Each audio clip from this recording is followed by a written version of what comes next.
జపాన్లో భారీ భూకంపం సంభవించింది. స్వల్ప వ్యవధిలోనే భూమి 2 సార్లు కంపించింది. రిక్టర్ స్కేల్ పై ఓసారి 7.1, మరోసారి 6.9 తీవ్రతతో భూకంపం వచ్చింది. జపాన్ దక్షిణ తీరంలో భూకంపం సంభవించడంతో సునామీ హెచ్చరికలు కూడా జారీ చేశారు అధికారులు. జపాన్లోని దక్షిణ ప్రధాన ద్వీపం కుష్యూ తూర్పు తీరంలో దాదాపు 30 కిలోమీటర్ల లోతున భూకంప కేంద్రాన్ని గుర్తించినట్లు జపాన్ వాతావరణ సంస్థ తెలిపింది. కుష్యూ దక్షిణ తీరం సమీపంలోని షికాగో ద్వీపంలో అలలు 1 మీటర్ ఎత్తు వరకు ఎగసిపడే అవకాశాలున్నాయని సునామీ హెచ్చరికను జారీ చేసింది.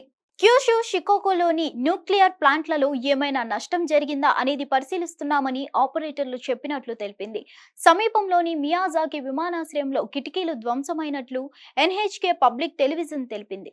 జపాన్ నార్త్ సెంట్రల్ రీజియన్ జనవరి 1న సంభవించిన భూకంపంతో 240 మంది చనిపోయారు. మరిన్ని అప్డేట్స్ కోసం stay tune to hit TV. Hit TV app ని డౌన్లోడ్ చేసుకోండి. ఇందులో short news, live news, entertainment movies అన్ని అవైలబుల్ గా ఉన్నాయి. Please download Hit TV app. Hit TV app. Hit TV యాప్ని ఫ్రీగా డౌన్లోడ్ చేసుకోండి.